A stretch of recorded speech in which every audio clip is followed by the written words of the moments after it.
separate election. It must comply with the law. And the Constitution allows the Supreme Court to do what it is supposed to do.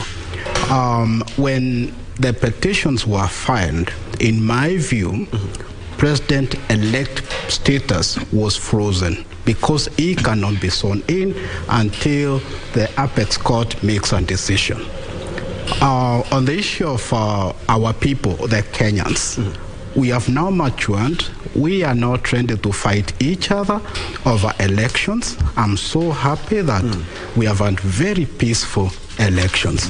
And my appeal is to religious leaders, stakeholders, the people of Kenya to uphold the peace we have enjoyed. Because at the end of the day, we have a country that belongs to each one of us. Now, to our leaders, we have many leaders who have been elected. Kindly uphold the core values. Act in good faith for the interest of Kenyans, and we shall have a very peaceful country, whichever way the judges through. And we have a lot of confidence with our judges. All of them are men and women of great integrity and legal minds.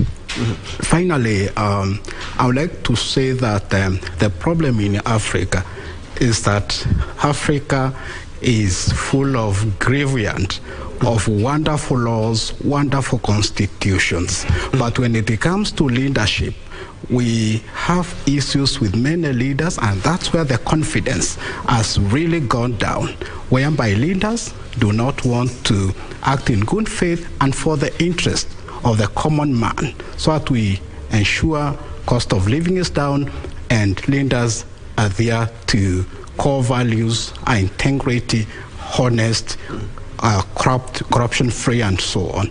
Therefore, as a constitutional lawyer, I wish to call upon Kenyans to be peaceful, to accept whatever results comes from the Supreme Court, because it is the final arbiter in this dispute.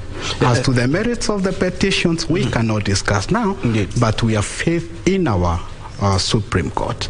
Thank you. And Doc, back to you.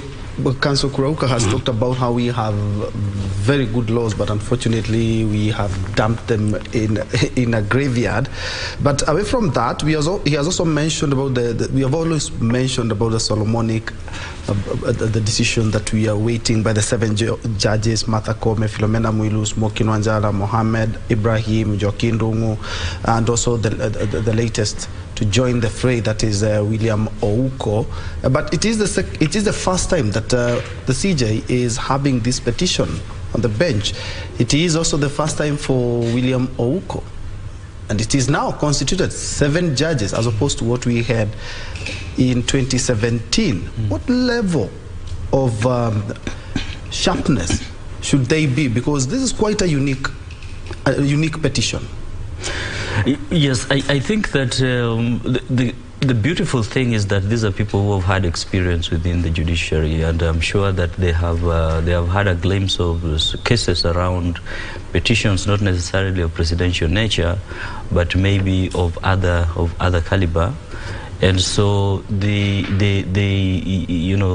have served previously within different locations, different positions in the judiciary. So this really, that wealth of experience is going to be of significance for them as they make these judgments. And the beautiful thing about this is that I think for the first time you're having a lot of these. Of course, the petitions even previously were in the public opinion, but in the public domain. But you are seeing a lot of affidavits, being in public domain, and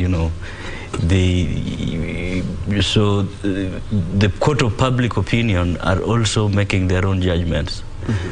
So there's a lot of things that the judges have to look for. So in as much as they are going to look at, we are talking about the Solomonic wisdom, yes, but then it's just because the law is also there that gives them the framework upon which to make certain decisions.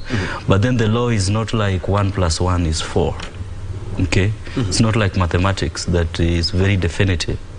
It will give you the framework